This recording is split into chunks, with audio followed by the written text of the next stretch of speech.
I'm 89 years old. I've been married to the same woman for 64 years. And what I'm about to tell you might save your marriage, or it might end it.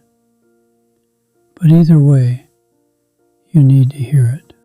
Most people marry the wrong person, and they spend the rest of their lives pretending they didn't. I know how that sounds.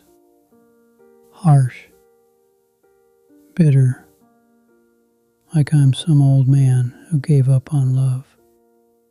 But that's not it at all.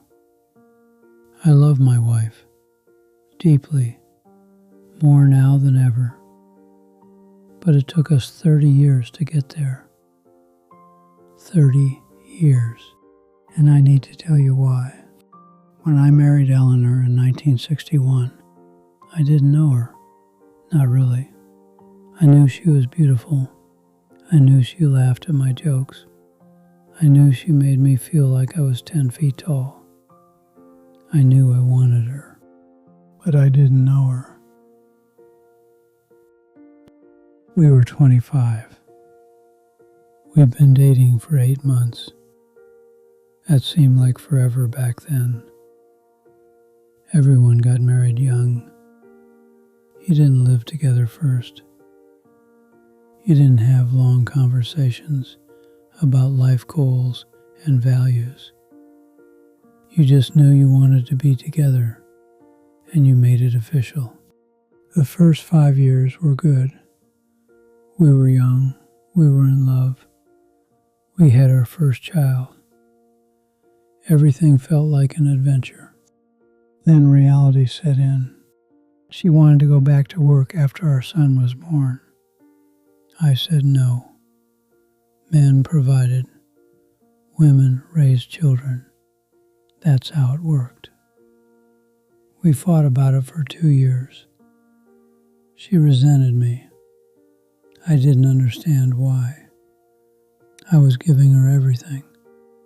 A house, security, a family. What more did she want?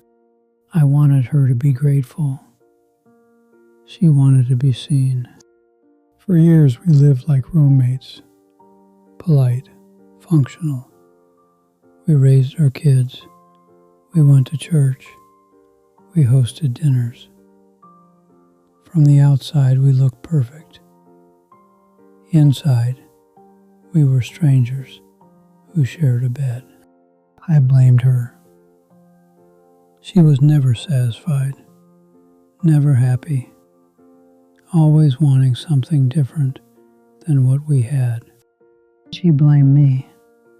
I was controlling, dismissive, unable to see her as anything other than my wife and the mother of my children.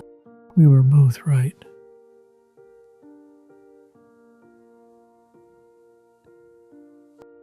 The turning point came when I was 55. Our youngest had just left for college. We were alone in the house for the first time in 30 years. And I realized we had nothing to say to each other. Nothing. We'd sit at dinner in complete silence.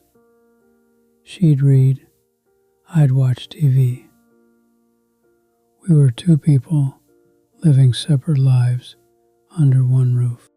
One night she said, I don't know if I can do this anymore. That woke me up.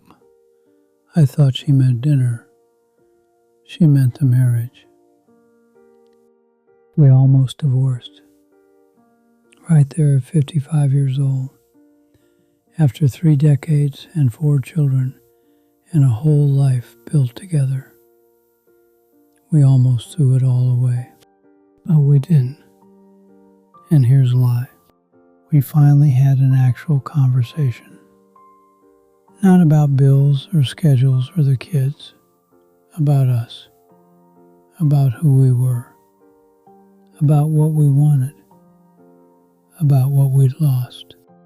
And I realized something that should have been obvious 30 years earlier. Eleanor wasn't who I thought she was. and I wasn't who she thought I was. We'd both been playing roles: the dutiful husband, the dutiful wife. But we'd never been real with each other, never vulnerable, never honest. So we started over at 55. We dated each other, actual dates. We talked, really talked. Not about surface things, about fears and dreams and regrets. Things we'd never said out loud. I learned she'd always wanted to be a teacher. I'd never known that. 30 years together, and I didn't know what her dream was. She learned I'd always felt like I wasn't good enough, like I had to prove something.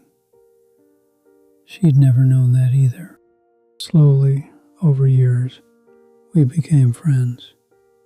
Real friends. Not just partners, not just parents. Friends. And then something happened I didn't expect. I fell in love with her. The actual her. Not the version I'd created in my head when I was 25. The real woman.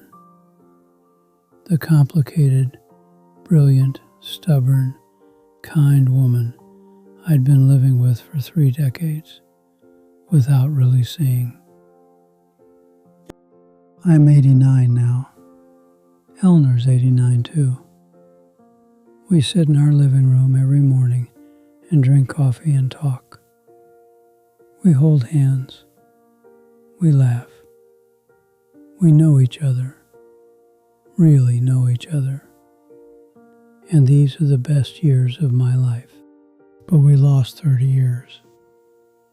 30 years of pretending, of playing roles, of being who we thought we were supposed to be instead of who we actually were. Here's what I need you to understand. Marriage isn't about finding the right person. It's about being honest with the person you found.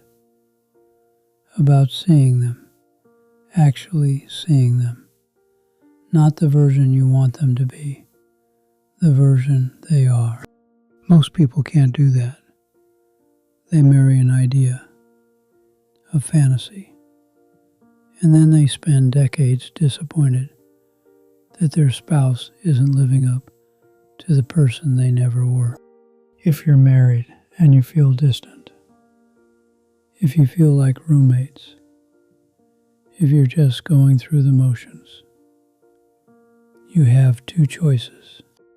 You can keep pretending, keep playing the role, keep the peace, stay together for the kids or the finances, or because divorce sounds hard. Plenty of people do that. They make it work in a way, but they never really connect. And they die strangers. Or you can do the terrifying thing. You can be honest. You can stop playing the role. You can ask your spouse who they really are. And you can tell them who you really are. And you can see what happens. It might end the marriage. I'm not going to lie about that. Some marriages can't survive honesty. They were built on roles and expectations, and when those fall away, there's nothing underneath. But some marriages, if you're lucky, if you're brave, become something real. I almost lost Eleanor. I almost wasted our entire lives on a performance.